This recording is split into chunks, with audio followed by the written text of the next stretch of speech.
cámara para cancelar la cámara. Bueno, no sé si esperamos un poquito más, Clau. 5. 5 minutos. Bueno, para que se vayan agregando. A mí me iban avisando que falta. A ver, algunos piden que si puede quedar grabada, que no pueden en este horario. Siempre viene bien la grabación. Sí. Hola a todos. Hola. ¿Cómo están? Hola.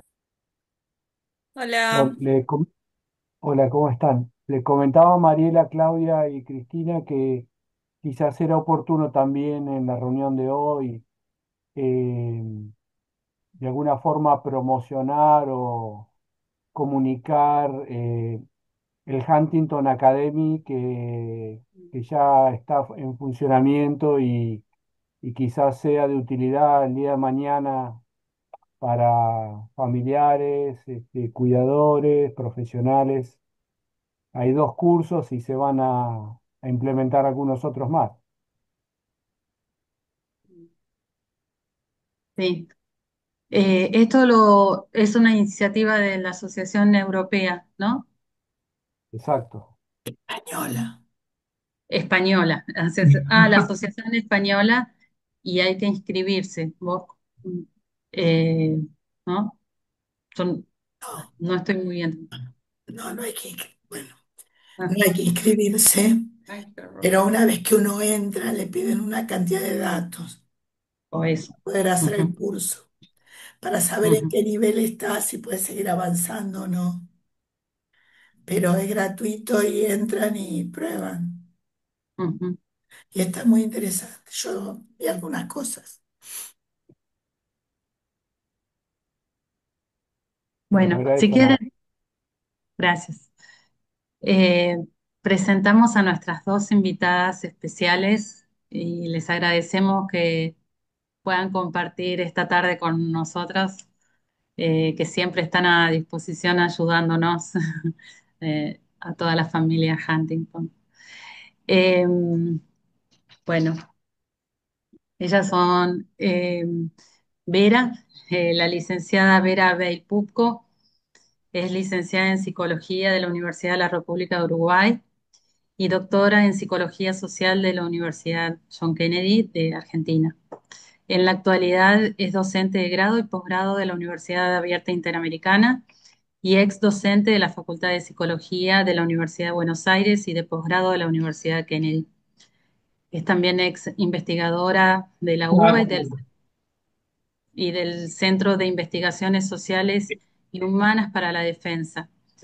Se especializa en psicología social y psicología social de la salud, lo que le valió en el 2008 ser galardonada con el primer premio presidencial de educación solidaria por la tarea en la cátedra Práctica Profesional, Familia y Enfermedad Crónica de la Facultad de Psicología de la UBA. Fue beneficiaria en 2 oportunidades de la beca Ramón Carrillo Arturo Oñatibia, que le permitió investigar sobre enfermedades crónicas. Y en el 2011 recibió el tercer premio de la Sociedad de Psicología de Uruguay en las Jornadas Uruguayas de Psicología y en el 2013 obtuvo el primer premio de Sociedad de Psicología del Uruguay. Tiene 2 libros publicados, La piel que habla, piercings, tatuajes y cirugías, y Cuidando a quienes cuidan, que es una guía práctica para familias que viven con un enfermo crónico, donde se contextualiza la tarea del cuidado y se brindan ideas y acciones útiles para disminuir el estrés que conlleva esa tarea.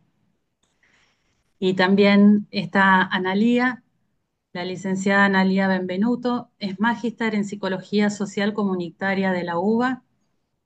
Es licenciada en Psicología de la UBA y actualmente es la adjunta a cargo de Práctica Profesional, Familia y Enfermedad Crónica del ámbito comunitario de la Facultad de Psicología de la Universidad de Buenos Aires. Desde el año 2007 integra el equipo de esa práctica y en ese marco trabaja acompañando personas y familias con enfermedades físicas crónicas, coordinando grupos de apoyo, así como de manera individual en el ámbito público y privado. También trabaja como psicóloga en la Unidad Sanitaria Primero de Mayo de Lanús Este, provincia de Buenos Aires, desarrollando actividades de asistencia, prevención y promoción de la salud. También se ha desempeñado como docente universitaria en diversas universidades públicas y privadas y en asignaturas como psicología comunitaria, psicología social, salud pública y salud mental, entre otras. Bueno, y sobre todo increíble Gracias por formación. invitarnos. Gracias por invitarnos y quiero decir una cosa, que el premio presidencial Analía también lo ganó, porque o sea, se gana en equipo. ¿Viste? Sí. Ella se ve que no lo pone en el currículum, pero era parte del equipo ganador. O sea, son Tenés premios en razón, pero colaboración. Lo bueno, tenés que poner, Analía, quedo sola si no. te voy a mandar el CV para que me lo tunees. Bueno, Bueno, muchísimas gracias por invitarnos. Si les parece bien, estuvimos probando con Analía porque yo estoy un poco olvidada de las clases online. Hoy empecé, hice lío, así que voy a intentar compartir un PowerPoint como guía para lo que preparamos para hoy, que bueno, es básicamente cómo impacta la enfermedad en la familia y después Analía va a hablar de, digamos, todo lo que tiene que hacer un cuidador justamente para aliviar su tarea. A ver si puedo.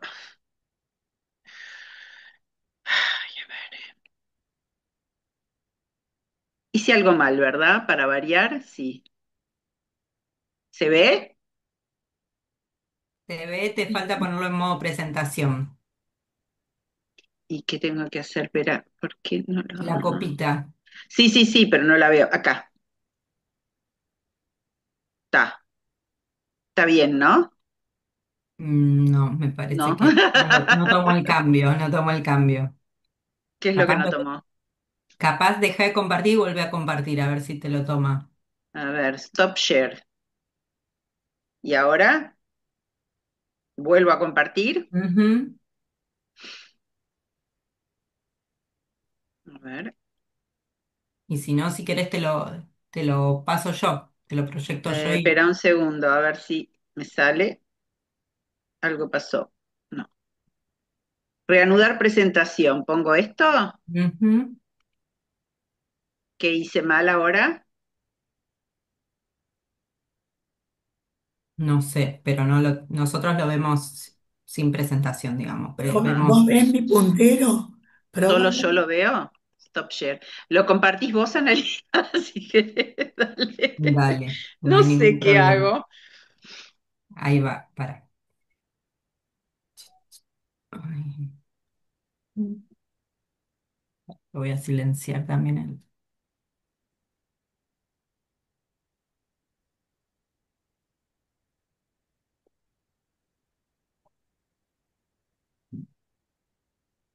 Ujú.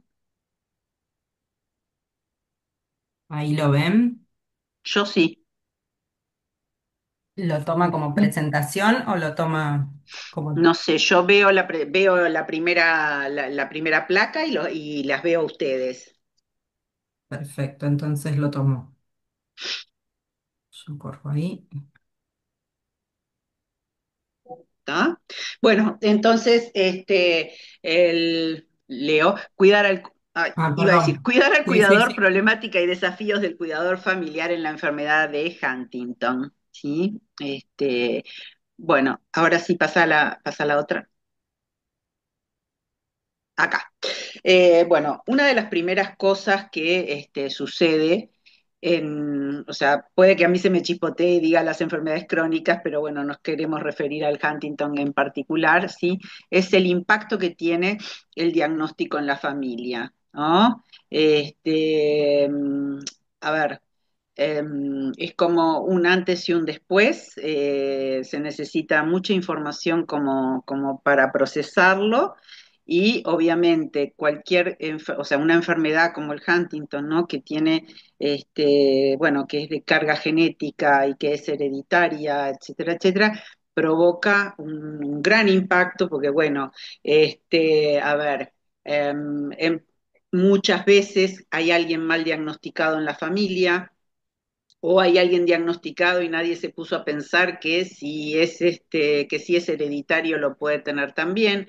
Al aparecer otra persona, o sea, generacionalmente, o sea, en la generación siguiente, con la enfermedad de Huntington, esto puede hacer que las familias empiecen a preguntar qué sucede con los demás, a testearse o a decidir no testearse, pero bueno, uno sabe que esto corre en la familia y obviamente que es de un gran impacto. Es decir, la noción de crisis entra perfecto porque la crisis es cuando todo lo que hasta el momento eran las respuestas adaptativas y cómo se funcionaba, ya sea individualmente o familiarmente, se desacomoda y hay que empezar a reacomodarlo. Obviamente que para eso es necesaria la información, o sea, muchas veces, bueno, nos ha pasado incluso en la propia cátedra, ¿no? Que una docente que me decía, dice, ¿me querés decir cómo no me di cuenta? O sea, porque ahí cuando diagnostican a su madre, ella se da cuenta de que su abuela tenía la misma enfermedad y ella dice, ¿cómo? Nunca me cuestioné que lo que tenía mi abuela. Pero bueno, y a su vez ella ya tenía un hijo. Bueno, entonces empiezan todos estos cuestionamientos, o sea, los reproches no son procedentes, es decir, o sea, uno lo que tiene que pensar es, bueno, la situación es esta, a partir de ahora, ¿cómo me reorganizo? ¿No? El otro tema que quedó acá, bueno, en el Huntington hay una particularidad, ¿no? Que en general, en todas las enfermedades crónicas, uno siempre dice, bueno, en realidad lo que uno se enfrenta es a la incertidumbre, y muchas veces en el Huntington es al revés, o sea, se necesita construir incertidumbre. O sea, porque, bueno, o sea, de alguna manera hay personas que te dicen, bueno, no quiero saber el diagnóstico, están en su derecho a no hacerse el estudio, o hay que pensar bien en qué momento realmente hacerse el estudio, el impacto que esto puede tener. Entonces, bueno, en general, toda la información reduce la incertidumbre, pero también hay que respetar si alguien quiere eh, vivir con la incertidumbre, siempre y cuando, ¿no? No se, o sea, a ver, porque también hay momentos evolutivos, entonces cuando, no sé, alguien decide ser padre o madre, acá sí hay que hacerse esta pregunta un poco más, o sea, acá sí se necesitan certezas, porque obviamente no es solo lo que yo decido para mi vida, sino lo que estoy decidiendo para la vida de otra persona, ¿no? Este, todo esto, bueno, no se los tengo que explicar a ustedes, que tienen siempre mando a todos los alumnos a revisar la página de Huntington a la hora de hablar de la genética y de la necesidad o no de hacerse el estudio. Y acá aparece otra cosa que es el rol de la familia como cuidadora, ¿no? Es decir, hay que pensar que, bueno, el Huntington es una cosa es tener la mutación, otra cosa es cómo se desarrolla la enfermedad, otra cosa es cuándo se desarrolla la enfermedad. Además de eso, es una enfermedad progresiva, o sea, todo lo que todo sucede en etapas. Este, Esas etapas obligan a la familia a generar otras estrategias según lo que vaya sucediendo. Eh, Porque, digamos, en un primer momento, en realidad, las estrategias que uno tiene que la familia necesita son más bien emocionales, ¿no? Que es completamente distinto a las estrategias que se necesitan una vez que la enfermedad se desarrolla. Por otro lado, ustedes saben también que no todo el mundo desarrolla la enfermedad de la misma forma, es decir, hay muchos aspectos que forman parte de la incertidumbre y fundamentalmente todo sucede en mucho tiempo, en general, ¿no? En general. Y siempre decimos que nunca hay que adelantarse a los cambios, o sea, hay que esperar a que sucedan para generar estrategias distintas, ¿sí? Bueno, pero lo cierto es que en determinadas etapas de la enfermedad, la familia sí tiene que desarrollar destrezas, muchas veces como cuidadora, ¿sí? También hay que pensar no en las primeras etapas, pero, por ejemplo, el saber, el tener ciertas destrezas también hace que el que está o sea, una vez que, o sea, en una enfermedad avanzada, por supuesto, el que está con el enfermo sabe que, por ejemplo, puede hacer, no sé, siempre me equivoco con el nombre, Analía, ayúdame, la maniobra de Hem- Hem- Hemrich. Hem- Hemlich, ¿no? Bueno, entonces, saber hacerlo tranquiliza al que No podía está. desmutearme, ya está. Esta tranquiliza, no, no quiere decir que todos tengan que saber hacer todas estas cosas, pero a lo que voy es, cuantas más destrezas se tengan, más tranquilo se queda la persona que está en el cuidado, de que no tiene que llamar a la ambulancia, o sea, o tiene que llamarla, pero digamos, sabe lo que hacer rápidamente, ¿no? Pero lo cierto es que sí, hay que desarrollar todas, o sea, es conveniente desarrollar todas estas destrezas. Bueno, y obviamente todo lo que son cuidados en el hogar va a depender también de a ver, del el ciclo en el que esté la enfermedad. ¿Tá?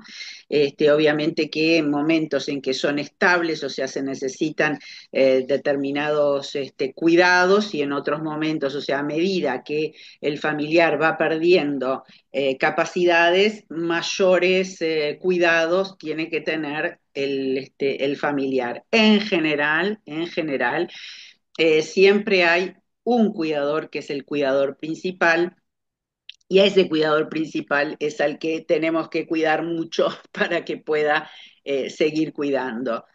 El otro tema que es muy importante es que aunque esté la enfermedad presente en la familia, ¿sí? Este, los ciclos evolutivos de la familia son iguales en todas las familias, se tenga enfermedad o no se tenga enfermedad. Entonces, ¿qué es lo que pasa? Que muchas veces hay cosas que, no sé, una persona que me decía, que no sé, que el padre antes era más amigo de uno de sus hijos y el que ahora, y en realidad lo que sucede es que no sea amigo, sino que cuando los hijos se casan y se independizan o viven solos, cambia el ciclo, no por la enfermedad, sino porque están en otro momento evolutivo. Y esto sucede con enfermedad, sin enfermedad, o sea, con lo que sea. Y hay una tendencia cuando hay una enfermedad en la familia a atribuir todo a esto pasa por la enfermedad y la verdad es que no, no necesariamente es así. ¿Ah? Con el paso del tiempo aparecen también, no siempre, pero es probable, ¿sí? O sea, hay que pensar que tenemos el ciclo evolutivo de la familia, también tenemos el ciclo de la enfermedad, ¿sí? Y en enfermedades que son progresivas y la persona va perdiendo, o sea, el enfermo va perdiendo cada vez más capacidades, eso, como dije hace un rato, obliga a que, sobre todo el cuidador principal, empiece a tener más tareas. Todo, o sea, cuanto más dependiente el enfermo, más tareas realiza el cuidador, ¿sí? Y acá es muy, muy, muy probable que aparezcan los cuidadores pagos, ¿tá? Ya sea por, no sé, por la obra social, ya sea pero es probable, ¿sí? O sea, no todas, o sea, el cuidado tiene costos financieros altos, tiene costos emocionales, costos físicos, cada uno, o sea, hay que ver qué recursos tiene la familia, no todas las familias tienen los mismos recursos, entre ellos no todos tienen los mismos recursos financieros o obras sociales que cumplan con estos requisitos, pero muchas veces se requiere, sí, porque, digamos, para poder, entre otras cosas, seguir trabajando o para poder descansar, o sea, que tu vida no sea solo el cuidado, se necesita recurrir a los cuidadores pagos. Esto es otro capítulo realmente porque, bueno, en general lo que dicen es bastante, bastante común que en determinado momento te planteen que se sienten invadidos, o sea, que los cuidados de otras personas, o sea, la presencia de otras personas en la casa que se encargan del cuidado, llega un momento que agota también, o sea, es un, es una sobrecarga, para usar una carga, para usar el término correcto, es una carga bastante fuerte, ¿sí? Y también es probable que ese tipo de desgaste que ocasiona el que haya estos cuidadores en la casa promuevan, ¿sí? La institucionalización del enfermo. Analía nos va a hablar de la institucionalización, así que no quiero, este, eh, eh, no quiero adentrarme mucho en el tema. Por otro lado, todas las familias tienen rituales familiares, entre los rituales familiares están, o sea, no sé, no sé si todos se reúnen a comer el domingo, los festejos, ¿sí? Los festejos familiares, esto es algo muy importante, ya sea cumpleaños o cuestiones más culturales, como, no sé, las fiestas, Navidad, Año Nuevo, ese tipo de cuestiones. ¿Y qué es lo que pasa? En general hay una tendencia a abandonar los festejos. Con otra cosa que ahora me estoy dando cuenta que no, no sé por qué no está acá o si está en la siguiente, que es el impacto que tiene la enfermedad sobre la red social tanto del cuidador como del enfermo como de toda la familia, ¿no? Entonces, todo este impacto que tiene la red social impacta Está también, ahí, ¿eh? está a la derecha. Ay, soy yo, perdón. Qué bien que estoy. Sí, tenés razón, red social. Entonces, bueno, y impacta sobre la red social. Y el tema de los rituales familiares son realmente importantes porque son los festejos, son los cumpleaños, y hay una tendencia, no siempre, pero muchas veces te dicen, bueno, ¿y qué vamos a festejar si alguien está así o alguien está así? O esto que planteamos de la red social, cómo impacta negativamente, o sea, sobre todo en enfermedades en las que que son altamente visibles o que implican algún comportamiento disruptivo o que tienen deterioro cognitivo. Hay una molestia de parte de la familia en exponer al familiar a estas situaciones y muchas veces hay personas que dejan de ir porque no saben, bueno, por muchísimos motivos, o porque no saben cómo comportarse, porque, no sé, tienen miedo que les pidan, no sé, no importa por qué, pero hay un cierto deterioro en la red social.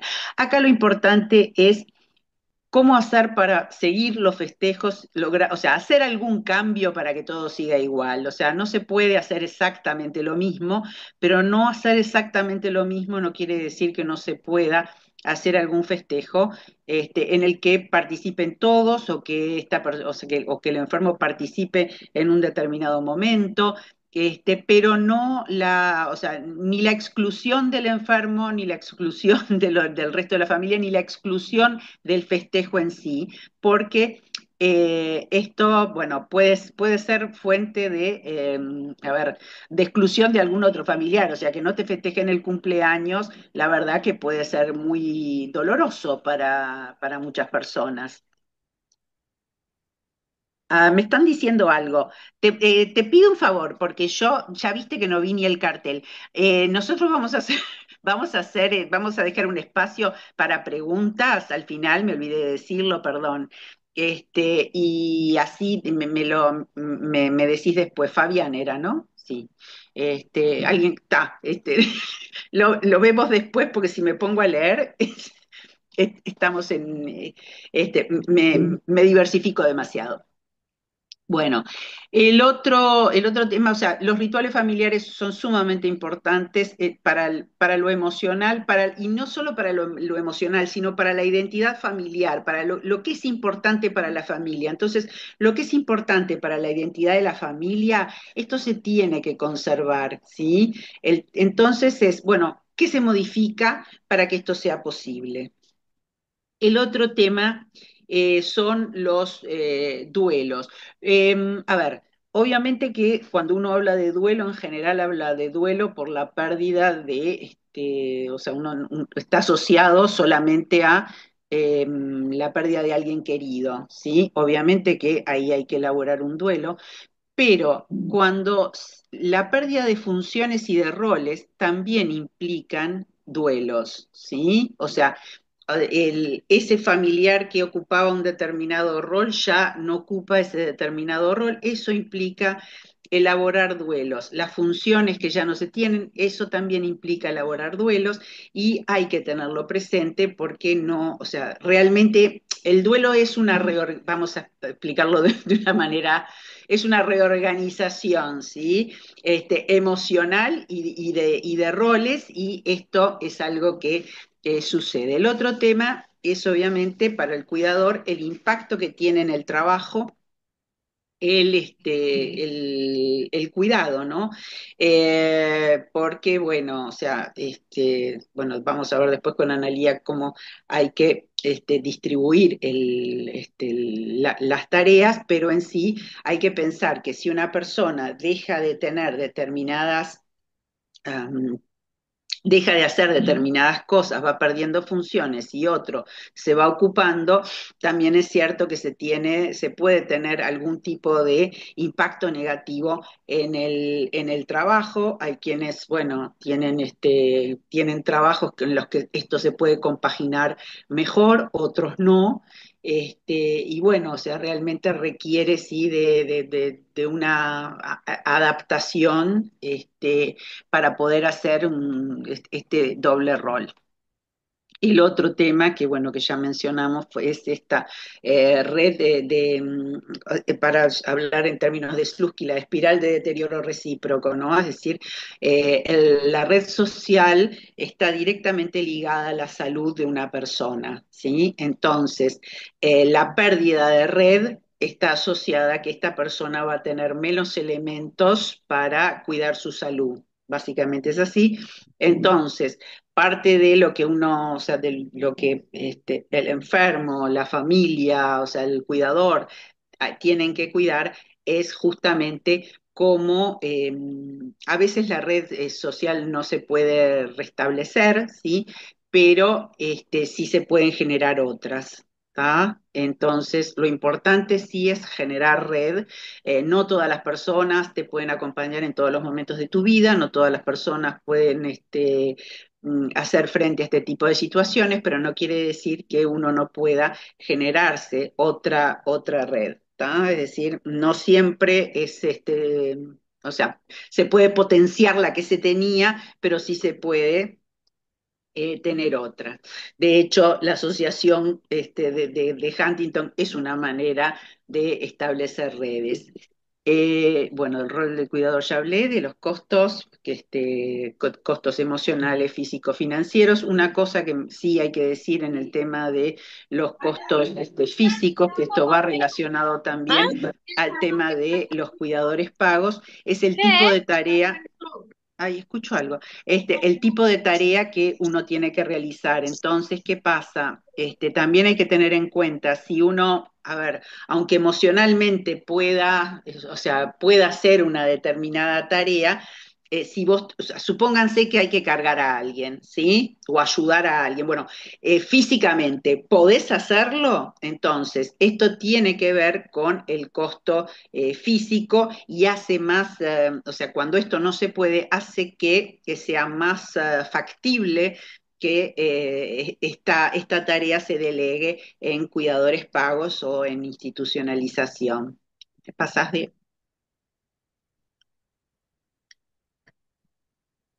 eh, Esto me tocaba a mí, Sí, Analía, ¿sí? sí, Ah, sí. bueno. Estamos hablando de la distribución de tareas. Bueno, entonces, ¿cuáles son las necesidades de la familia? Bueno, la información. Cuanta más información se tenga, mayor control de la situación uno puede tener. Es decir, toda esa, a ver, todo lo incontrolable que puede tener una enfermedad tiene como una contrapartida. Bueno, frente a esto, ¿qué puedo hacer? ¿No? Entonces, no sé, hacer ejercicios, comer más sano, bueno, toda una serie de cosas que uno sí puede controlar. El otro gran tema es la accesibilidad, o sea, tener una relación accesible con los profesionales de la salud. Bueno, o sea, todo lo que implica, a ver, tantos profesionales, tantas especialidades, ¿no? El que se den determinados medicamentos que, bueno, que realmente no podés quedarte con, o sea, que aunque te digan en 2 meses te veo de vuelta con medicación, puede ser psiquiátrica, por ejemplo, que, no sé, que la familia ve que algo no está funcionando. Entonces, que sea tan complicado. O sea, el ideal, vamos al ideal. El ideal sería el poder tener una relación, una accesibilidad, que los profesionales sean accesibles como para poder hacer un chequeo, no tan, no te veo en 2 meses o 3 meses, sino cuando realmente uno, lo detecta algo, que tiene que ser controlado. Bueno, obviamente procesar toda la información, ya hablamos de algún sentido de control de la situación, y el apoyo social. Esto, o sea, el apoyo social está directamente ligado a la generación de nuevas redes, ¿sí? Cuando no se puede potenciar la que ya se tenía. Hay casos en que, no sé, la familia se porta bien, hay casos en que la familia huye, hay casos en que los amigos se portan súper bien, hay casos en que los amigos desaparecen, hay casos en que los amigos están y uno no sabe cómo volver a conectarse, porque obviamente hay un tema también que, o sea, uno en los grupos sociales tiene roles, ¿no? Tiene un determinado rol, y la aparición o sea, el impacto de la enfermedad en la familia también hace que uno tenga un rol diferente, ¿no?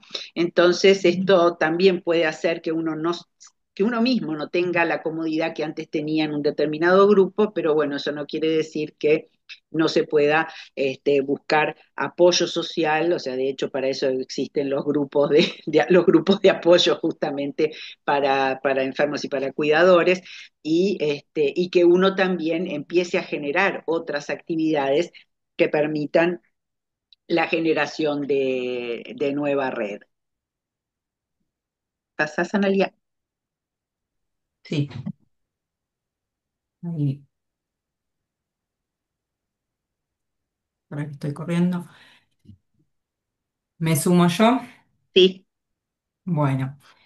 Este, igual gran parte también lo fuiste también presentando, porque es muy difícil presentar una cosa sin presentar la otra, así que voy a ver qué puedo sumar, y después ya hacemos el tiempito para las preguntas. Por un lado, sí, justamente hablando con Vera decíamos, bueno, la idea no es dar recetas, ¿no? De cómo, sobre todo porque en el título prometemos algo muy importante que es cuidar a quien cuida, ¿no? Cuidar al cuidador, a la cuidadora. Así que no podemos dar recetas, spoileo el final, pero sí lo que les comentamos y traemos son recomendaciones de qué cuestiones, y ya algunas estuvo diciendo Vera, a qué cuestiones es importante tratar de darles lugar o ponernos algún tipo de alerta mental para que podamos generar un cuidado de quien cuida principalmente, pero como decía Vera, toda la familia se transforma en cuidadora, ¿no? De alguna manera, algunos más, otros menos, en otros roles, pero hay un impacto en toda la familia. Cuando hablamos de rol de cuidador, de cuidadora, estamos hablando de esa persona que toma el cuidado principal, decimos nosotras, ¿no? Como la que suele hacer todo lo que, cubrir todas las necesidades, la mayoría de las necesidades, no todas, porque hay algunas que pueden cubrir otras personas, ya sea alimentación, higiene, medicación, ¿no? De la persona que tiene la enfermedad. Y entonces cuando hablamos de eso, hablamos también de esto, este concepto de carga y sobrecarga, que es bastante sencillo porque es algo que lo decimos, ¿no? No es solo psicológico, sino que lo decimos habitualmente, estoy sobrecargada, ¿no? Y ahí cuando hablamos de esto nos referimos al tiempo y todo lo que hace esa persona para atender las necesidades de quien tiene la enfermedad, ¿no? Y ahí puede haber algo más subjetivo para medir, porque lo tenemos que evaluar muchas veces, sobre todo digo desde nuestro rol profesional, muchas veces tenemos que evaluar si hay una sobrecarga en la persona que está cuidando. Y hay una medición que decimos que es subjetiva y otra objetiva. Cuando hablamos de objetiva, uy, yo me veo congelada. ¿Ustedes me siguen escuchando? ¿Sí? Ah, ok. Sí, Analía, te escuchamos. Y no había fallado mi cablecito que pongo. Pongo un cable de red para que no me pase eso. Bueno, entonces. Cuando decimos objetiva, nos referimos a todas las tareas que tiene esa persona a cargo, ¿no? El tipo de tarea, cantidad de tiempo que dedica, el gasto también que implica, la cantidad de dinero, ¿no? Todo eso. Y subjetiva ya tiene más que ver con lo emocional, cómo esa persona evalúa, se siente en relación a esas tareas, y ahí cuando aparece el displacer de esas tareas, algo que es molesto, ahí hay una sobrecarga, aparece una sobrecarga. Y también ahí tenemos lo de la institucionalización, porque, como decía Vera, cuando hay tareas que no se pueden llevar a cabo por esfuerzo, porque están generando mucho displacer, muchas veces ahí aparece o cuidadores pagos o la decisión de una institucionalización.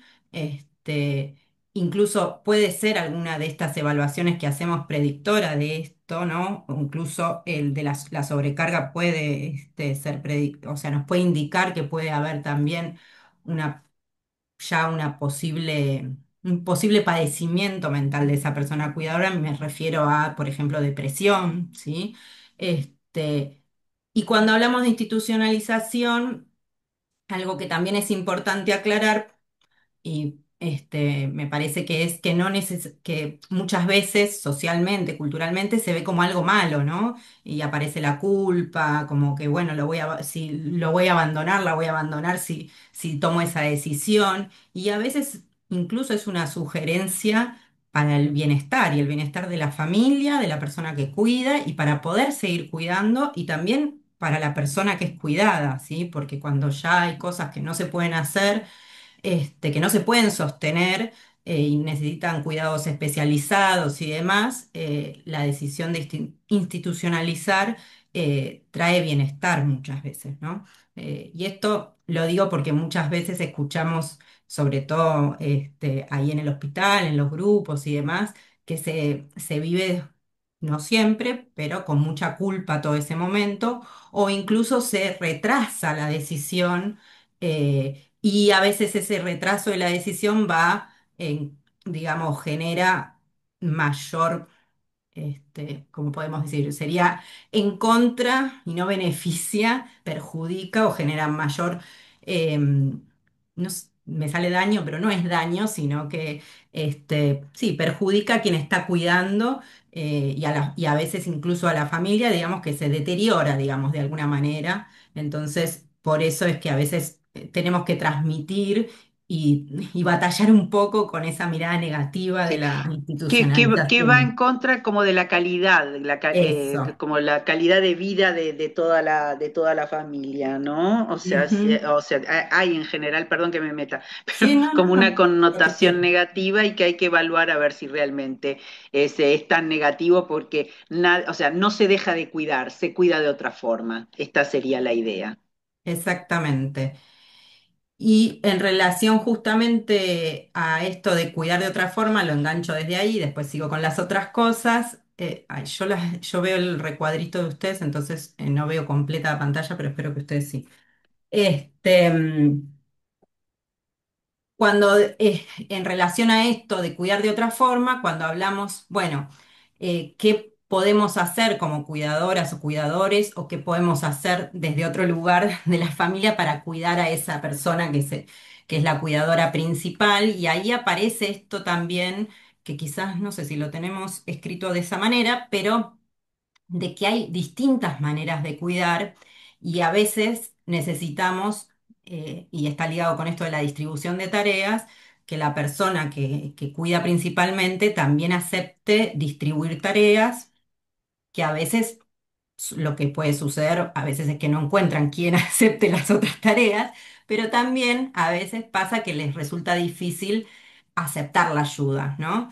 Entonces, o porque cuida distinto la persona a la que le piden que haga tal cosa, por eso lo enlazo con lo de que hay distintos modos de cuidar, la institucionalización o la decisión de que venga un cuidador pago es otro modo de cuidar.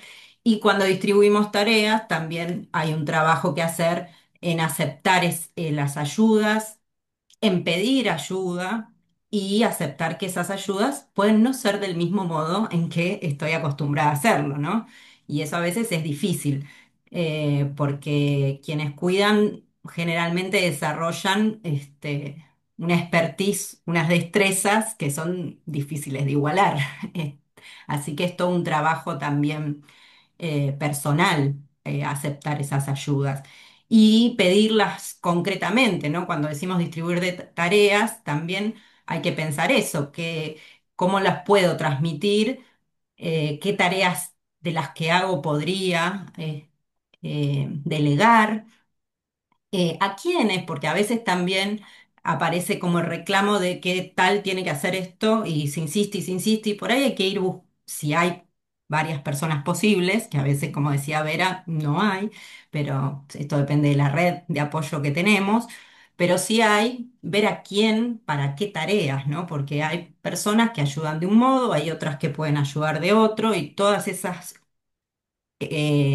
tareas o actividades o necesidades que hay que cubrir, también hay gente que por ahí alguna persona puede poner plata, no puede poner tiempo, alguien puede hacer una compra porque está cerca, pero otra persona que está en otro país eso no lo puede hacer. Bueno, como ir viendo esas cuestiones que tienen que ver con el punto, digamos, de más abajo de red social y apoyo, ¿no?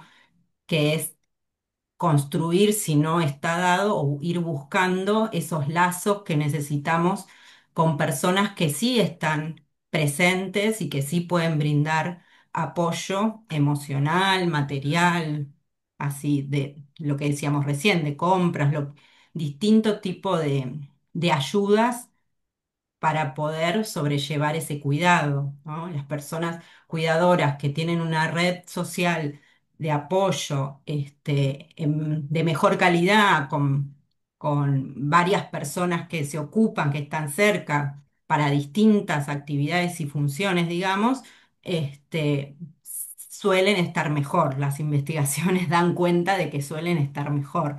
Y esto es también para el esparcimiento, ¿no? Poder darse un lugar, ahí tenemos hacer algo diferente a cuidar programado.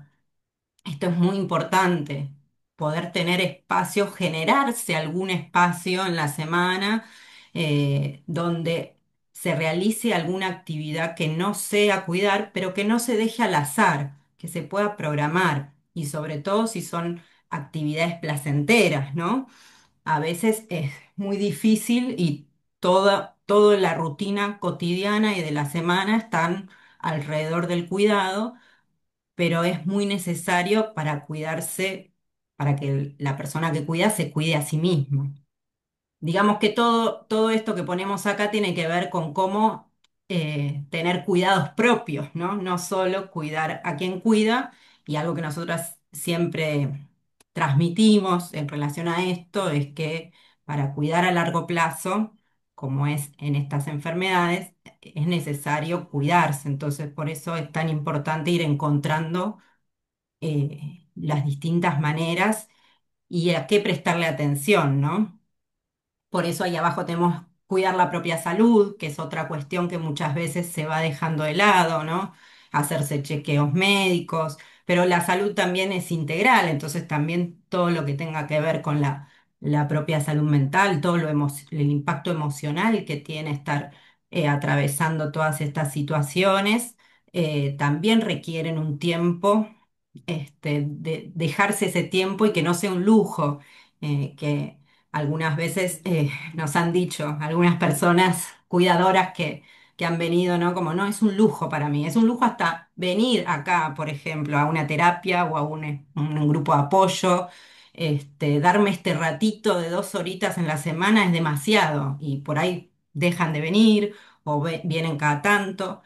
Es entendible que es difícil, pero es necesario construir algún esquema, digamos, de cuidado que dé lugar a todo eso, ¿sí? Em, Circulación de la información en la familia, esto también tiene que ver con poder transmitir también la información de lo que va pasando, de lo que es necesario para los cuidados, eh, todo lo que permita que no sea una sola persona y que dependa de esa sola persona todo lo referente a los cuidados, que muchas veces justamente hace no tanto tuve una paciente que estaba cuidando a su mamá y le pasaba algo de esto, ¿no? Que ella se enferma, tiene una situación que en poco tiempo se había resuelto, pero todo ese tiempo nadie sabía de la familia, sabía un montón de cosas de su madre, digamos, y de la medicación que tomaba y demás, y entonces se le había vuelto todo un caos y estaba internada a punto de una cirugía y le mandaban mensajes, la llamaban, le preguntaban, y mamá, ¿qué hay que hacer con mamá? ¿Y, y esto tenía que ver con que toda la información la tenía esa persona, ¿no? Por otro lado, revisar estrategias de afrontamiento, tenemos ahí, esto se refiere a que tiene que ver con lo de al lado también, que a medida que va cambiando los momentos de la enfermedad o las situaciones que hay que ir afrontando, que hay que ir sobrellevando, digamos, también hay que ver que las estrategias que vamos desarrollando para sobrellevar las distintas situaciones que puedan surgir o lo que nos parece nos genera crisis o nos desborda, eh, hay que ir cambiándolas. Capaz lo que hacíamos antes no nos sirve en esta etapa y tenemos que buscar otras, ¿sí?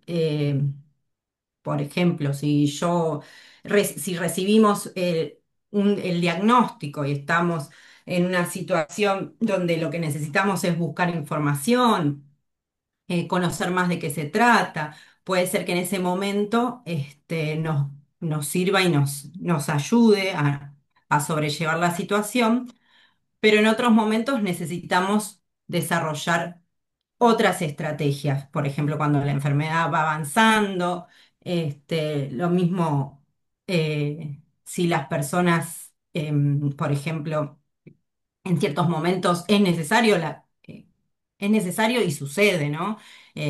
Lo que es más, no sé, la descarga emocional, la catarsis, poder tener un espacio donde conectar con eso que está pasando, pero en otros momentos necesito poder em, desarrollar otras estrategias y no siempre, sobre todo hay que tener un abanico, ¿no? Porque las situaciones van cambiando y eso hay que tenerlo en cuenta como lo que decía antes Vera de el ciclo también evolutivo de la familia, en qué momento están y sobre todo porque esta enfermedad es progresiva, entonces a medida que va cambiando hay que ver cómo ir acompañando eso y para que no sea un estresor más, cuanto más pueda ir revisando y flexibilizando el cuidador para ir modificando las maneras que tiene de sobrellevarlo, también va a poder sentirse mejor y va a tener un desempeño más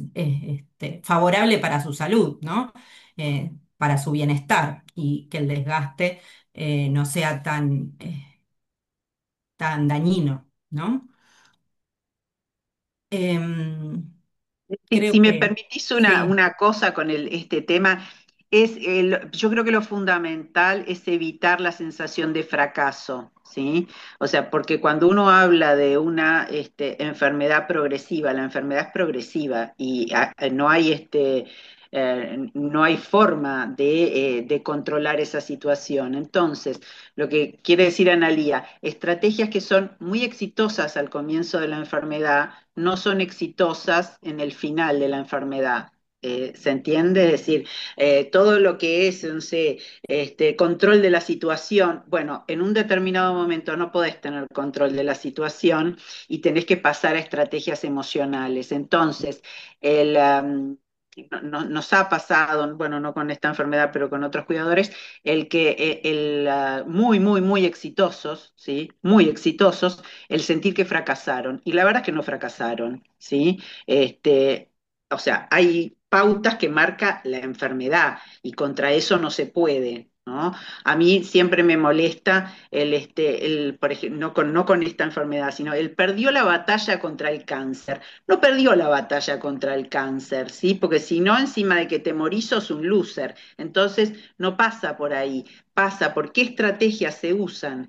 O sea, estrategias que son exitosas, hay que cambiarlas para seguir con otras estrategias exitosas, ¿sí? Que bueno, que pasan por otra, o sea, por hacer otras tareas, pero no el sentir que esto es un fracaso, porque uno lo que hizo es acompañar a un familiar en un proceso muy largo y lo hizo de la mejor manera que pudo, y eso no es un fracaso. No sé si soy clara, o sea, hay terminología que se usa que realmente habría que corregirlo, y creo que es a eso a lo que se refería Analía cuando hablaba de estas sensaciones, ¿no? Es decir, o sea, es esto, ¿no? De la plasticidad de, que uno tiene que tener con las estrategias que usa en distintos momentos de la enfermedad y en distintos momentos evolutivos. Perdón la intromisión, Analía. No, no hay problema. Agregaste un montón más. Eh, bueno, creo que igual que estamos como en un horario ya para abrir algunas preguntas.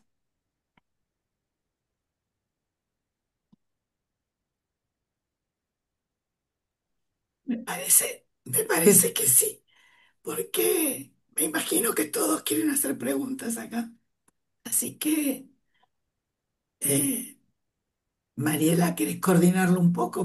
Sí, bueno, Fabián escribió en el chat, Sí, también algunos pacientes pueden presentar en algún momento la retracción social por autodeterminación, y yo lo vinculo a esto de tratar de mantener las reuniones familiares con amigos, ¿no?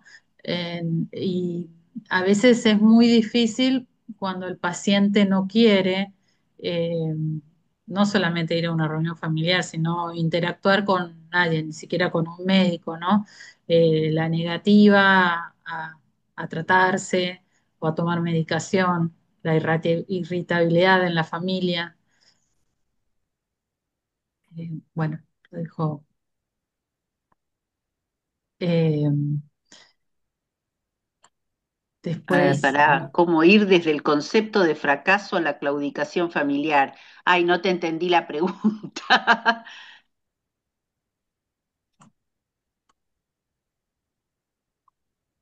eh, Fabián, ¿querés abrir el micrófono y preguntar? Sí,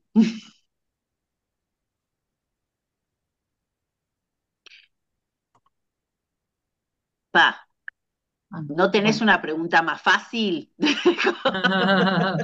No, no entendí. Si Mira, no, miro, abro el chat, como estoy. ¿eh? No entendí bien cuál era la pregunta. Bueno, Este, la este, pregunta básicamente, ¿me escuchan? Sí, Sí, cómo ahí. evitar la claudicación familiar, vi Líneas yo. generales, en líneas generales, esta es una enfermedad familiar, ¿sí?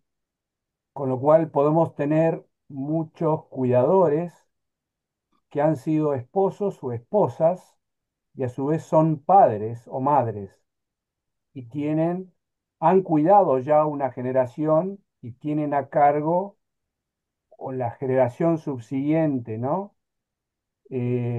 Tenemos casos conocidos dentro de la asociación. Entonces, eh, quizás para muchos cuidadores ya ya pasaron por una circunstancia de cuidado de un ser querido anterior y hoy en día con otra edad, mucho más mayores, tienen que estar a cargo de el cuidado de alguno de sus hijos o varios.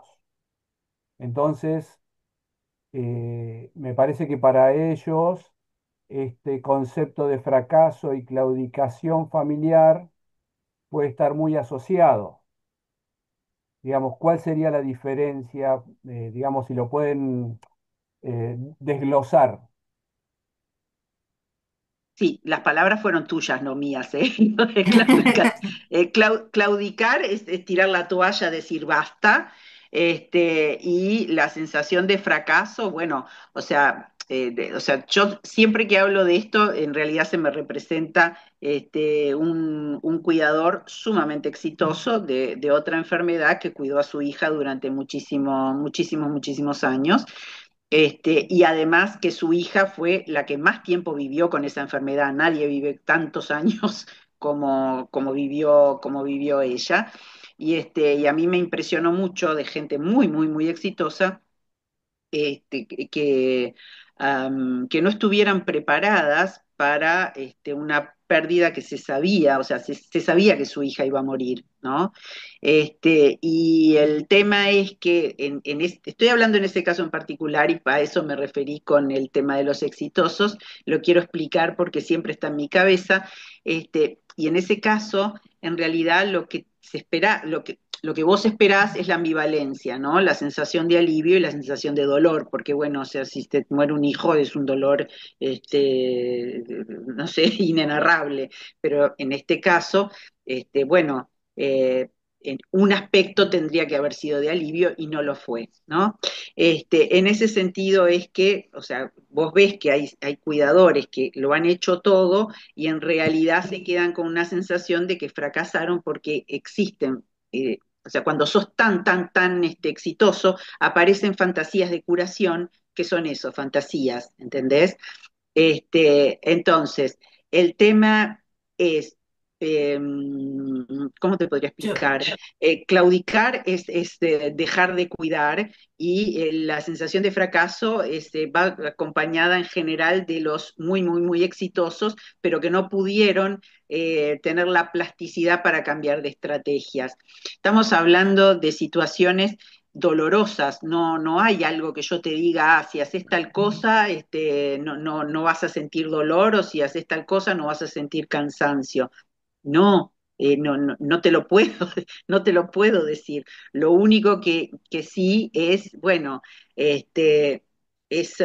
a ver, eh, la realidad es esta. Entonces, frente a esta ahí, realidad, eso. ¿qué podés hacer? ¿Sí?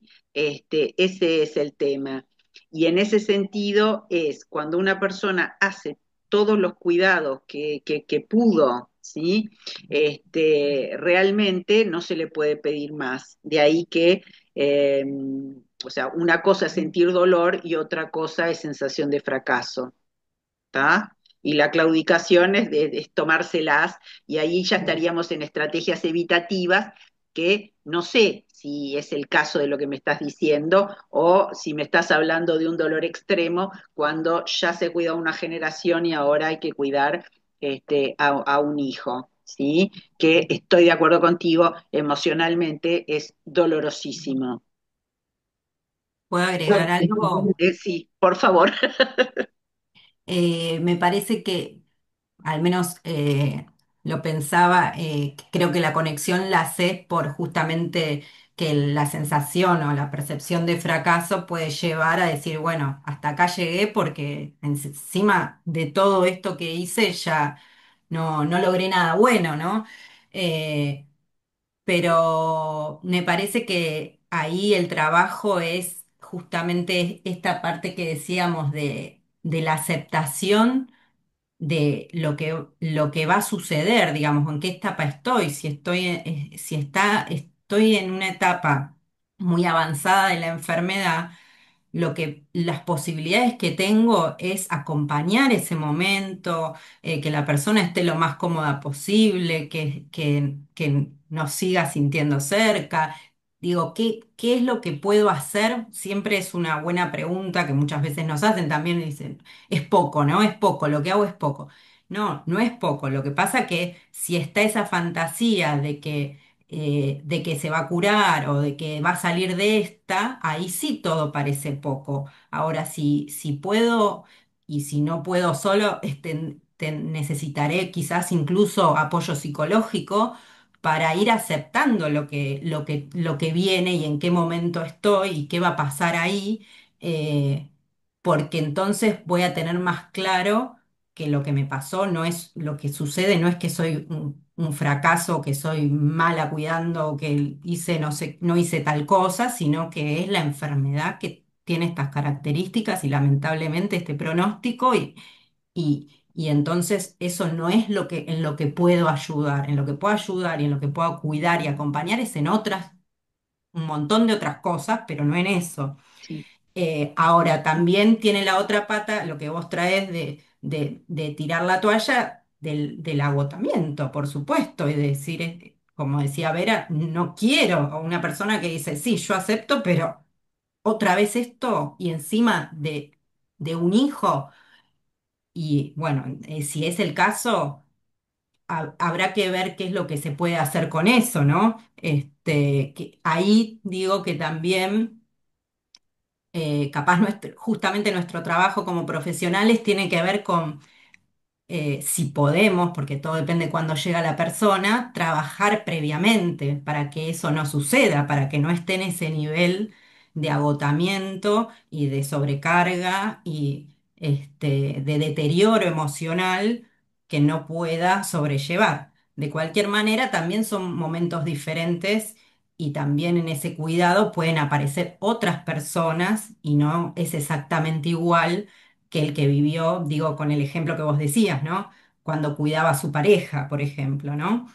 Eh, pero no sé si venía por ahí, pero creo que en lo que podemos, digamos, en qué podemos aportar y todo lo que podamos hacer para que el cuidado de de esa primer persona que haya sido la pareja, sea lo menos agotador posible o pueda tener cómo ir compensando y generando espacios de bienestar para no deteriorarse tanto, eso posiblemente permita afrontar de otra manera el otro cuidado que viene. Lo que, como dice Vera, eso no quiere jamás, nada de esto que estamos diciendo quiere decir que es sin dolor, sin sufrimiento, porque bueno.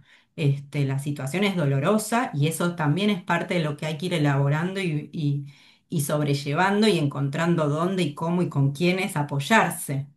Lo que es fundamental son los apoyos, tanto sí, informales, o sea, las personas de nuestro alrededor que vamos conociendo o que podemos conocer a partir de la enfermedad, y también si es necesario apoyos profesionales, psicológicos y todo, ¿no? Pero para llegar de la mejor manera posible y estar preparado de la mejor manera posible, si es que hay modos de prepararse para otro cuidado y otra generación, me parece que va por ahí, ¿no?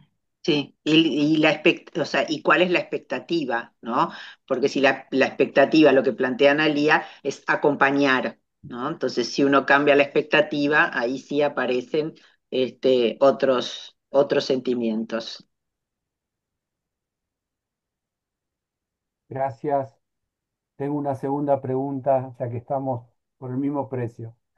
Eh, ¿Qué hacer cuando el paciente, el ser querido, el familiar, no quiere ir más al médico, no quiere continuar con un tratamiento en ese acompañar? Mm, Nos traes todas difíciles. Pues justo hay un chat de familias de todo el país y justamente es un tema que se planteó en estos últimos días, una familia que está pasando esta situación, cuando el familiar no quiere atenderse y bueno, y Yo hay... primero voy a decir algo que mm, obviamente eso no sé el caso. A veces son momentos, pasa después. Obviamente hay que atravesarlo, pero digo que no siempre, a veces, digo porque a veces llegan muy desesperados cuando pasa eso. y nos dicen no, no quiere nada. Y después la persona por ahí cambia un poco, porque también en enfermedades de largo plazo se produce también un desgaste y un agotamiento de quien tiene la enfermedad. Eh, pero creo que, por supuesto, no hay una varita mágica que nosotras ahora sacamos y convencemos a la persona, pero sí, eh, a ver, hay que conocer bien a la persona, a ver por dónde se puede. También hay decisiones que depende de la edad que tenga y todo, Sí. que a veces hay que aceptar. ¿Y en qué, me quedé pensando, ¿y en qué momento de la enfermedad está esta persona? Eh, es joven y con un diagnóstico reciente o de muy, eh, Bueno, también, o sea, claro. de pocos años, ¿no? Ujú. Eh, entonces, es joven, pero mayor de edad. Sí, sí, sí. Sí. Ujú, Eh, bueno, fue un planteo justo de una en el chat. Y ujú. ¿Y hace cuánto se rehúsa los cuidados, digamos, o sea, los controles? Hola, buenas noches. No sé si mi suegra estará conectada porque está en otro lugar. Perdón, Buenas noches. disculpen. Mi nombre es Victoria. Yo soy la cuñada, vendría a ser. Este, Esteban es una persona de 39 años. Está así bastante avanzada ya. Es como que pierde el equilibrio.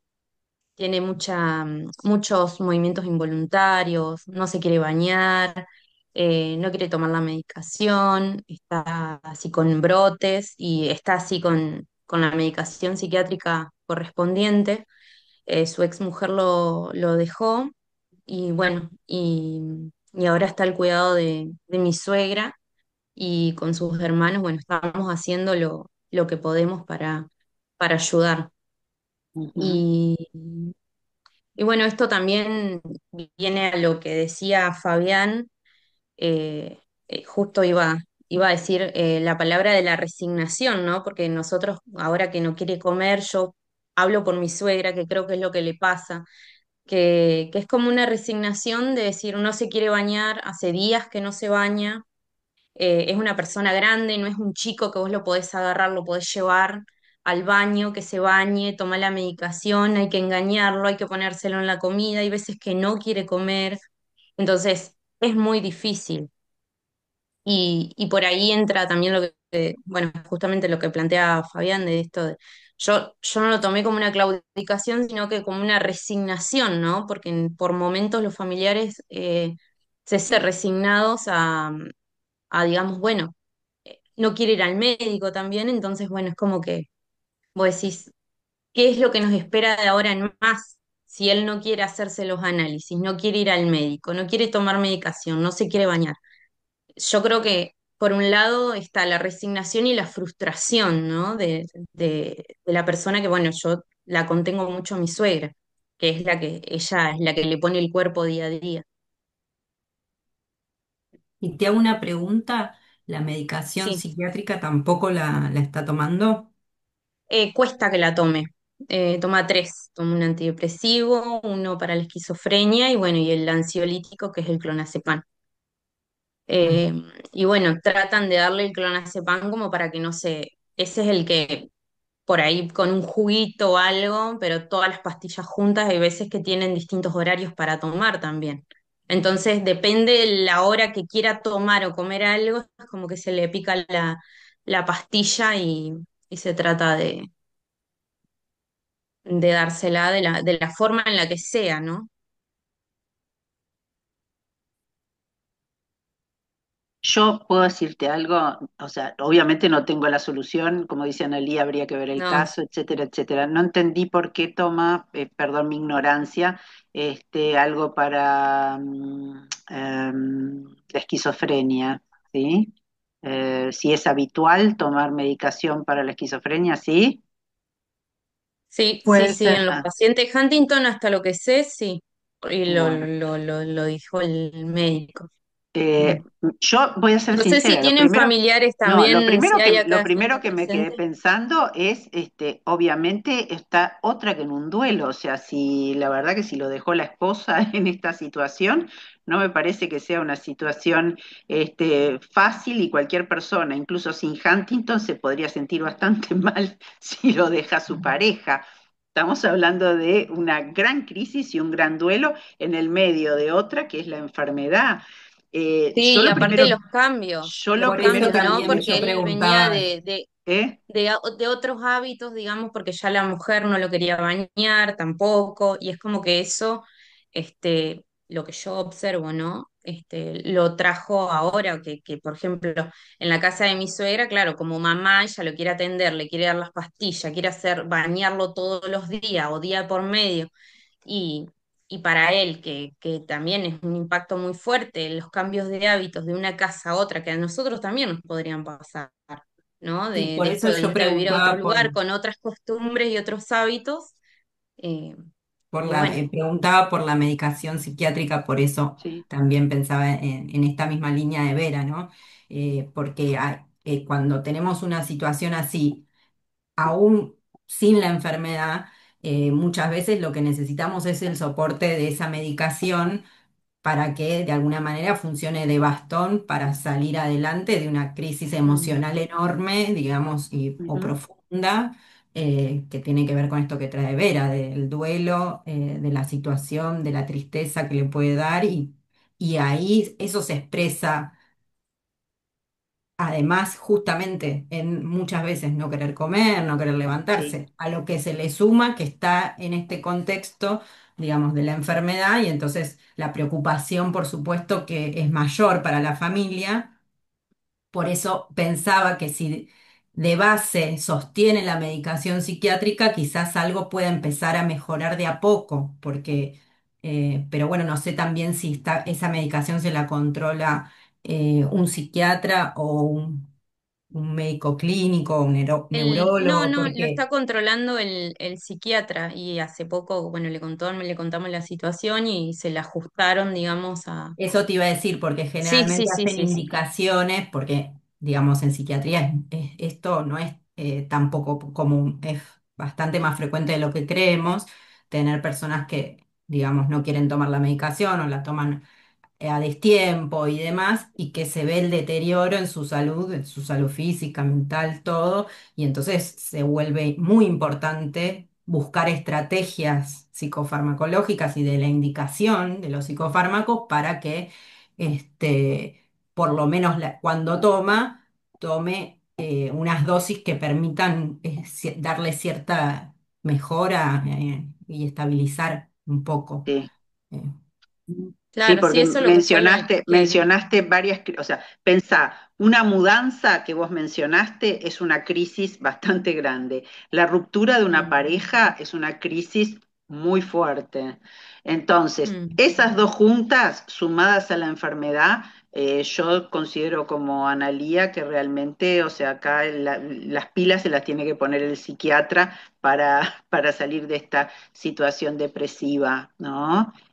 mm, Porque son, o sea, sin enfermedad ya son dos crisis enormes juntas. Súmale la enfermedad, ujú, y sí. bueno, Y ir viendo justamente un poco lo que estamos haciendo acá con esto que te respondemos, ir viendo cuáles son las prioridades, ¿no? Porque lo que abruma a la familia y como vos decís, puede generar cierta resignación y hasta acá llegué y bueno, esto es... Primero, no pensar en que esto es así de acá para todo lo que sigue, digamos, ¿no? Porque yo lo dije al principio, pero no lo digo para restarle valor, sino porque muchas veces cuando estamos atravesando situaciones así, lo primero que pensamos es de una manera muy catastrófica, ¿no? Esto es lo que queda y nos resignamos y pensamos, de acá para adelante esto va a ser así, ¿y qué vamos a hacer? Y sí, obviamente que es durísimo ver ese momento, pero lo que hay que ordenar un poco es qué es lo prioritario, lo mínimo indispensable para que esté mejor y de ahí empezar a apoyarse para ir subiendo en su bienestar, ¿no? Entonces, que pueda lograr tomar la medicación psiquiátrica, yo creo que ahí es el primer escalón que hay que poder sostener. y si eso se empieza a sostener de alguna manera porque cambian la estrategia terapéutica, ahí van a poder, bueno, que coma un poco, que en algún momento se bañe, como bajar también algo que traía a ver antes de las expectativas, ¿no? En este momento de crisis no va a estar quizás como estaba hace un tiempo atrás, no sé hace cuánto, pero bueno, no conozco el caso. Entonces hay Sí, que, igual él estaba así en un estado de abandono por parte de la mujer, o sea, bastante, bastante hostil el contexto, no era algo. claro, Entonces no sabemos realmente porque a él le cuesta hablar ya, él está como perdido, hay veces que se ujú. va, que viene, ¿viste? O sea, en este que se va, se viene, que te digo que habla y de ratos no habla, no sabes en Y dónde está, él también, se pierde también, se olvida todo el tiempo, entonces tiene un cuadro bastante avanzado. claro. Considerando eso también, y como decimos con Vera, no conocemos el caso y no corresponde No, obvio, que sí. digamos muy específico, pero así como general te puedo decir también analizar si es posible cuidadores externos, porque también a veces se dan cuestiones de del vínculo, ¿no? De quien está cuidando y capaz aparece otra persona y responde de otra manera, como ir probando, porque realmente es una situación muy difícil. Entonces, la forma que encontraron en la que pudieron, y además, como está siendo muy difícil, también en ir buscando o rotando las personas puede ayudar a que tampoco les pase esto que traía Fabián, ¿no? Que digan, bueno, hasta acá llegué y, y eso va a ser mucho más duro. Bueno, Acá muchísimas gracias. Vanessa también suma a lo que dicen Vera y Analia. Eh, Dice, creo que es importante recordar a las personas que tienen Huntington que les siguen pasando cosas. Nos olvidamos a veces que de esas cosas en la vorágine del cuidado y demás, pero a veces esas cosas que pasan no son todos los síntomas propios de la enfermedad, sino duelos, enojo, frustración y demás. Bueno, un poco para comentar esto. Y también, eh, volviendo al tema anterior, que hablábamos del tema familiar, Natalia de Colombia, creo que es, de Acolpé, dice, justamente están hablando del tema que le ronda a ella desde hace un tiempo. Su preocupación no es volver a cuidar, sino mi preocupación más grande es que cuando los hijos vieron a su padre o a su madre toda la evolución de la enfermedad y comienzan con algunos síntomas, ¿en qué forma abordar el tema? Ya no es un tema de riesgo, sino que ya está en presencia la enfermedad, ¿sí? Ya eh, los casos que ya tienen el genético confirmado, no solamente que estén en riesgo, ¿no? Eh, bueno, y ¿El genético, pero con síntomas? ¿O solo si por lo que hicieron el... dice, Ah, comienzan con algunos síntomas, dice Natalia. ujú. Sí. Eh, bueno, no sé si está Natalia conectada, si quiere sumar algo. Bien, que ahí estoy viendo porque no, justo tosí, no escuché el final de la... ¿De qué? Estoy leyendo. No, estoy Ah, leyendo porque no ¿dónde escuché el está? final. ¿Para dónde está? No, sí Comien- estoy conectada, pero se me perdió el chat, entonces Ah, quería escribir algunas otras cosas. a ver. Bueno, a ver, de cualquier manera, ¿no? Es decir, el gran problema con... Pero ¿dónde está? La retracción, no, esto ya está... Bueno, no lo veo. no, habla Este, que cuando comienzan síntomas, de qué forma se aborda el tema, que ya no es algo de no, hablar de sí, que es sí, sí, sí, posible, sí. sino No, está bien. De cualquier manera, ¿no? A ver, no quiero poner expectativas en cosas que realmente no sé. O sea, yo sé que se están haciendo ensayos clínicos, hay gente que puede presentarte a estos ensayos, no sé qué resultado tienen, no me gusta generar expectativas que realmente no, no sé si se van a dar. Yo lo que sí creo es que uno no puede pensar que la vida de uno va a ser exactamente igual a la del otro, ni que va a tener la misma evolución, ni que va a pasar exactamente lo mismo, porque la vida de las personas no son iguales, ¿no? Ahora, es cierto que ya sea el Huntington o cualquier otra cosa que ya se vio, uno tiene siempre ese temor de volver, de vivir lo que el otro vivió. Pero bueno, es la vida de cada uno, o sea, no, no sé, no, no puedo ver el futuro. Es muy difícil saber eso, que tiene que ser particularmente preocupante o doloroso, porque obviamente, o sea, uno ve la repetición. Estoy de acuerdo. Ahora, ¿cómo se va a desarrollar? No tengo la más pálida idea, ¿no? Y me parece mira, yo te voy a decir lo mismo que un día que mi esposo estaba con el tema de que tenía Alzheimer, no tiene Alzheimer, pero estaba con que le iban a diagnosticar Alzheimer por una cosa que apareció en un estudio, bueno, no importa. Entonces yo le dije que primero tenía que tener la certeza, pero que si llegaba a tener Alzheimer, lo que pensara, lo que tenía que pensar es cómo quería vivir de aquí, de aquí en más y qué quería hacer, y no ponerse en lo negativo, porque si no nos ponemos todos trágicos, ¿no? Me parece Ahí, que, bueno, perdón. no, quería agregar algo en relación Sí. justamente a eso que traes, este, que algo mencionamos antes. Para mí ahí el foco es en ver qué puedo hacer, qué sí está en mi control, así como lo dijimos para cuidadores, también va para la persona que empieza a tener síntomas o que tiene un diagnóstico positivo. Por un lado, esto que dice Vera, desde ya, que no todos lo cursan de la misma manera, pero también que hay cuestiones que sí puedo implementar, hábitos, cuidados, para mejorar mi calidad de vida o para sentirme, digamos, que va de la mano, ¿no? Pero para vivir lo mejor posible el tiempo que estoy como estoy y después a medida que avance sucederá. Adelantarse, digamos, a lo que va a venir y renunciar a cosas previamente o a vínculos o a trabajos o lo que sea que esté haciendo.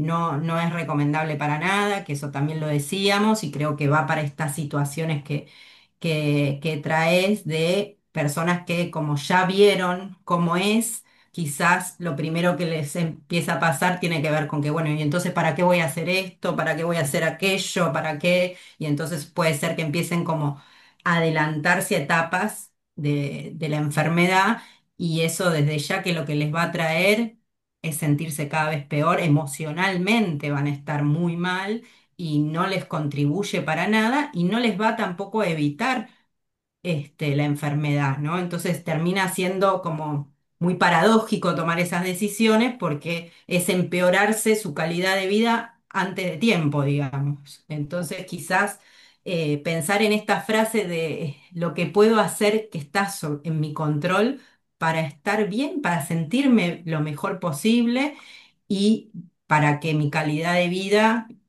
sea mejor aún con Huntington. Justamente comentábamos con Vera y lo hemos comentado con Vanessa, Mariela, que han venido a dar charlas ahí a los alumnos.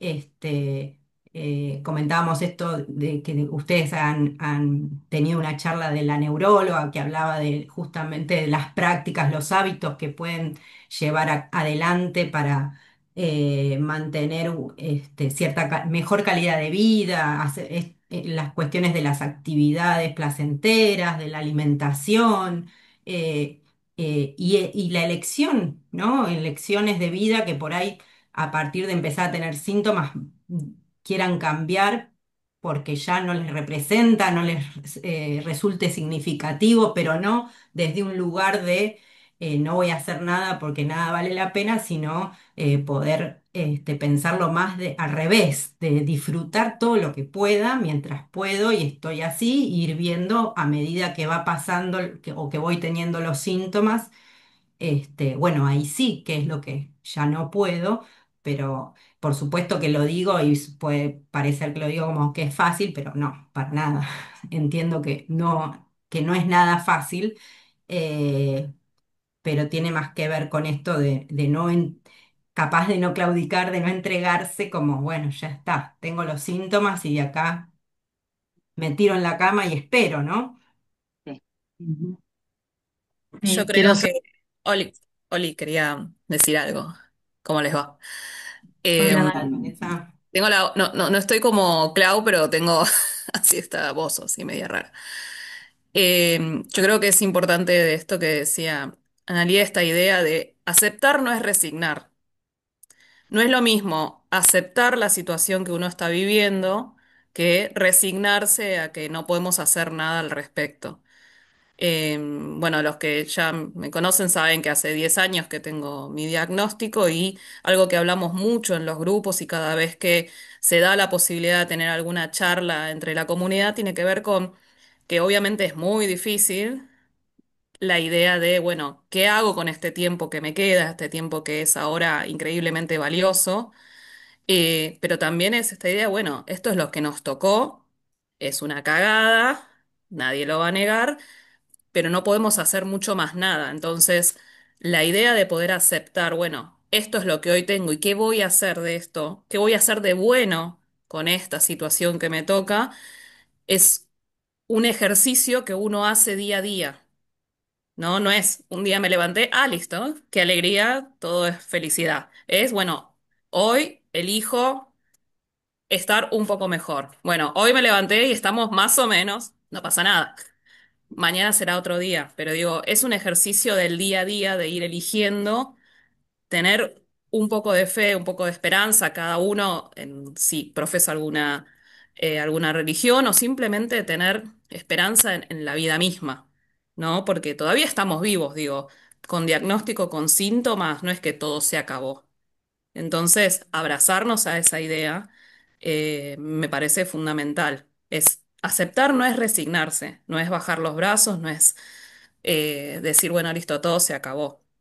Y cuando uno ve a su familiar, en mi caso, a mi papá, pasar por todos los síntomas, él ya falleció, es muy difícil no ver el espejo, ¿no? De un posible futuro de uno, pero también somos personas distintas y las cosas van cambiando y uno se abraza también a la esperanza de la investigación que va avanzando de formas que no vimos nunca hasta el día de hoy. Entonces, nada, quería como destacar eso y llevar esta idea de la no resignación.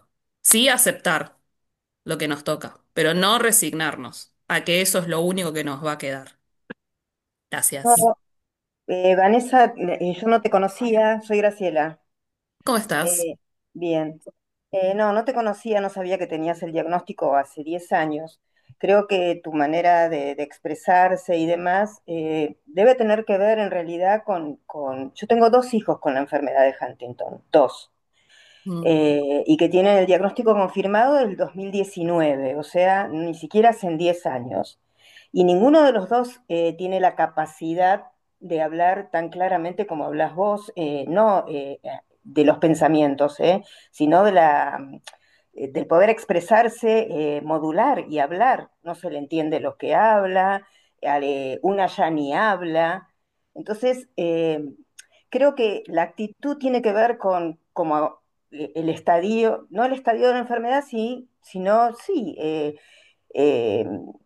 cómo está la enfermedad. Pues sí, yo me quedé pensando, si vos tenés un diagnóstico hace 10 años y la verdad me encanta y me parece ojalá sigas en esta situación donde los síntomas pareciera ser nadie que te escucha hablar puede decir que estás con esta enfermedad. Te lo digo en comparación con mis dos No, hijos, que no, no, porque yo todavía soy presintomática, o sea, no. claro. Mi neurólogo ha visto algo que podría considerarse un inicio de un síntoma, pero es muy, muy leve y lejano de un movimiento en el ojo que no me causó mucha alegría cuando me lo dijo. Eh, pero no hay otros síntomas, obviamente. Cada uno habla como puede, pero a lo que me refiero con esto no es, obviamente, cuando los síntomas empiezan y las dificultades avanzan. es más difícil porque todo se hace cuesta arriba. Pero No, yo en la experiencia que tuve con mi papá, era de ver que a veces éramos nosotros los que estábamos alrededor cuidando, los que quizás nos resignábamos a cosas, ¿entendés? Y del otro lado había una persona que ya no podía hablar y que ya no me entendía las palabras que decía, pero lo que entendimos un día, por primero además la enorme cantidad de terapia que hice y las psicólogas que me han acompañado a lo largo de este camino, que les agradezco infinitamente, es entender que del otro lado había una persona que quizás no podía entender las palabras, pero podía entender el tono de las cosas, que la forma en que le decía las cosas, la forma en que le preguntaba cosas, aunque incluso no entendiera exactamente las palabras, y quizás entender qué pasaba del otro lado y qué me quería comunicar. A veces un berrinche de esos que todos los que están acá seguramente ya han visto en los familiares que han cuidado, de no me quiero bañar, o de incluso de no, o sea, no se lo podía mover a ningún lado cuando ya estaba postrado, para hacerle, viste, la limpieza con la enfermera, el cambio del pañal y demás. Y decías, pero no hay forma, es un berrinche terrible, y después entender que estaba incómodo por otra cosa, ¿entendés? O sea, lo que quiero decir con esto es que incluso en todas las etapas, eh, no digo que es algo que podamos hacer instantáneamente, no es un clic, pero es algo que te ayuda en el caminar, porque conocemos gente dentro de la comunidad que también está con síntomas avanzados y de alguna forma encuentra aquello que, eso que le da un poquito de felicidad, eso que le gusta mucho. Una compañera de la comunidad contaba de que a su hermana le gustaba el flan, entonces el flan es algo que era fácil de comer cuando no podía deglutir, y eso era un momento de felicidad. Entonces, tipo, no, ya no puede masticar el flan, tratar de seguir como en esas cosas que te dan alegría. No sé cómo eh, termino de explicar. Obviamente es la situación de cada uno, es difícil, es la y situación de cada uno y es la forma de tomarse de cada uno, como cada obviamente uno se detrás lo...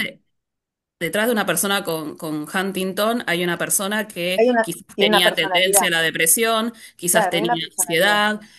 Digo, mi forma de armar las cosas no es, o sea, de armar mi propia estructura mental no es la forma de mi hermano. Yo tengo un hermano, y que no le pasa lo mismo, ¿viste? O sea, cada uno va manejando las cosas, pero también eso es parte de quienes somos. Entonces, Sí, es la personalidad de cada uno. es encontrar como esa mirada. Ahora, vos como cuidadora no vas a poder hacerte cargo de cómo se toma la vida del otro,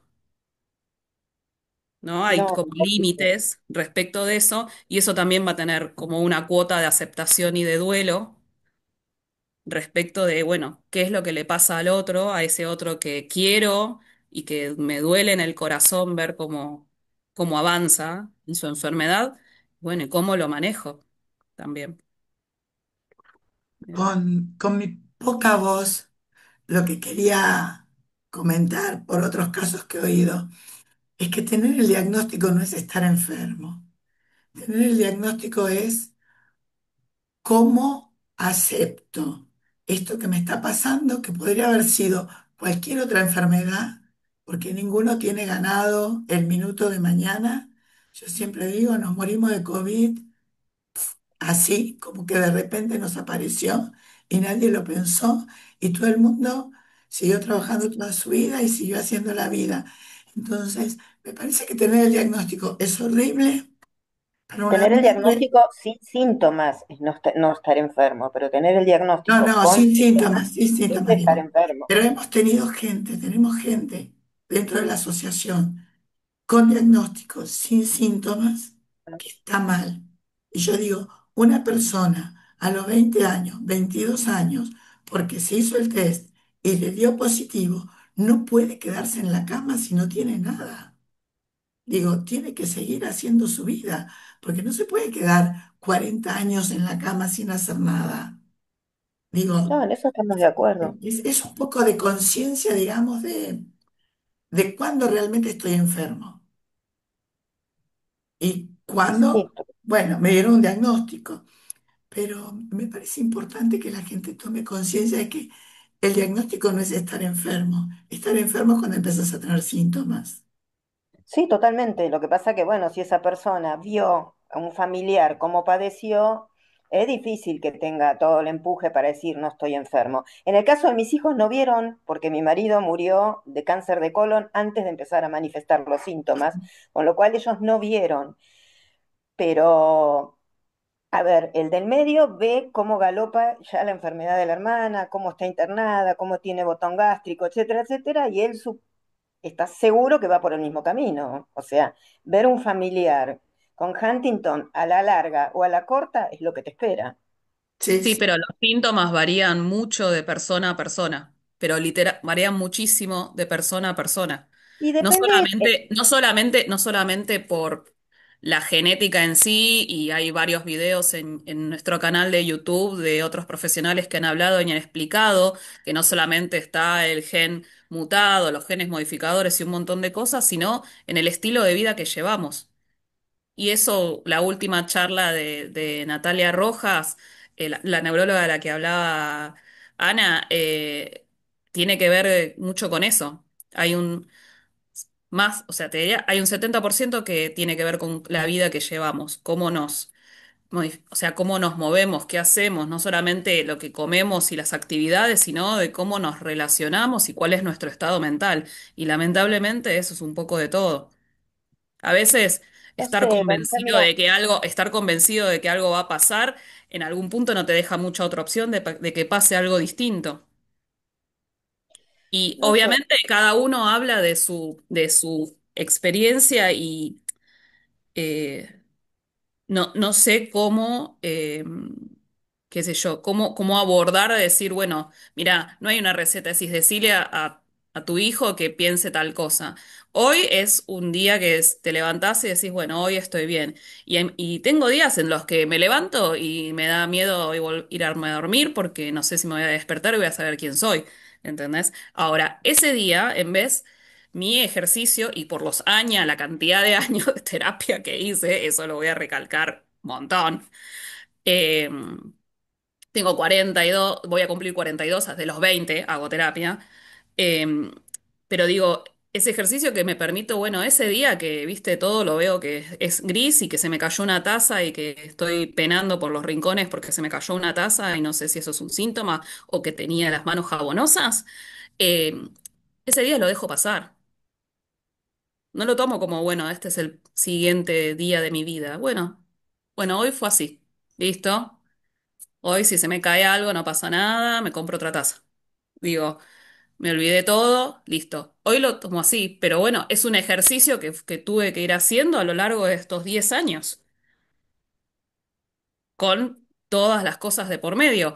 Cada uno, en algún insisto, punto yo creo que hay. lo podés, insisto en que creo que lo podés hacer y está bien, pero porque estás todavía y por suerte y ojalá por mucho tiempo asintomática. Porque cuando vos eras un excelente jugador de fútbol como era Ariel y de repente no podés jugar más al fútbol, cuando te fueron desvinculando de trabajos porque preguntabas muchas veces lo mismo sin saber todavía que tenías la enfermedad, pero preguntabas muchas veces lo mismo porque no tenías memoria para recordar y te desvinculaban de los trabajos cuando eso no te sucedía. Como te dije, jugar al fútbol no podés y un montón de sintomatología, es difícil ponerle onda, es Obviamente. difícil.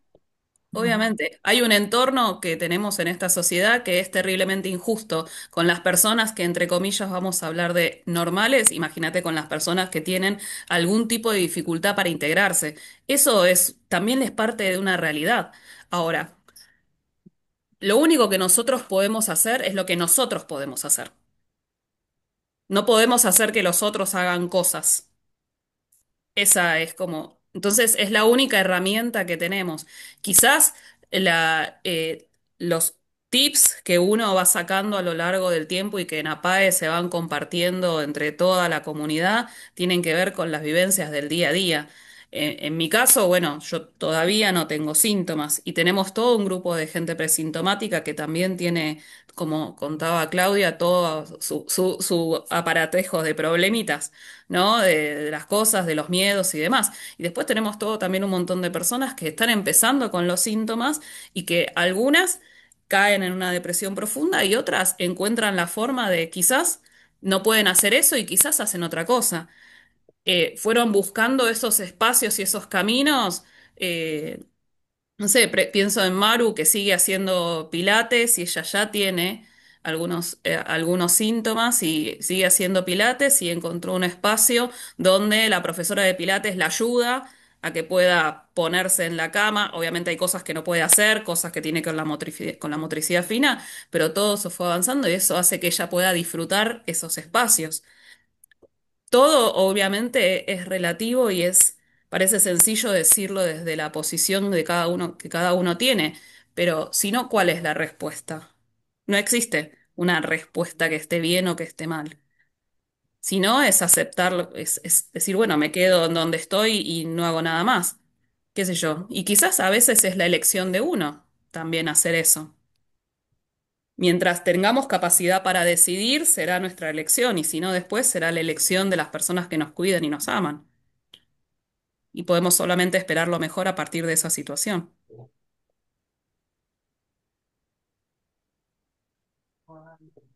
Bueno, acá hay mucha gente que se retiró, que tiene que retirarse y agradece el espacio, ¿sí? Eh, Gracias por invitarnos otra vez. Creo que este intercambio tiene que ver con eso, con que no hay recetas y que es justamente lo que decíamos al principio, ¿no? Que cada persona lo atraviesa de distintas maneras y hay que ir buscando en todo caso cuál es la situación particular y por eso es tan difícil a veces en estas charlas decirles algo, que les dé cierta tranquilidad o bienestar en lo que están atravesando, porque así como se transita distinto la enfermedad, también, digo, como los síntomas pueden ser diferentes, también el modo en que cada uno lo va llevando, también, pero creo que esto que les decíamos de que las cuidadoras y cuidadores tienen límites que también hay que ir aceptando, ¿no? ujú. Y a veces no podemos cambiar algunas de estas cuestiones de cómo lo está afrontando uno a diferencia de otro y demás. Así que gracias por darnos el espacio. Gracias, Vera y Analía, y a todas las familias que se conectaron. Llegamos a ser 38 en algún momento, familias de acá de Argentina, de Perú, de Colombia. Así que muchas gracias y nos veremos en la próxima reunión. Buenísimo. Gracias, Muchísimas chicos. gracias. Gracias por estar siempre. No, al Gracias a contrario, ustedes. vos sabés que es un ida y vuelta. Yo también me nutro del conocimiento de ustedes. Gracias, Dos beso por tres te grande. pregunto algo. Gracias a todos, y que sea acompañándonos en esta comunidad. Exactamente. Chaucito. Y Gracias. Chao. chau, un beso, Cristina, Ah, que hace montones que no te veo. sí, ahí la veía. Yo hace Sonó a, Sí, sí, años. sí. sonó a reproche. No, no es reproche, pará, no te veo. Primero, o sea, ustedes mismos, viste, de todo el que soy ex, es que me jubilé, entonces no la veo hace montones. Así Estoy que dejando que otros vayan ocupando los lugares. Yo tengo 75 años, ya me tengo que retirar. eso nunca, Cristina, eso nunca. Un beso grande, muchas Beso. gracias. Chao, Besos chao. Gracias, grandes a todos, a gracias. todas.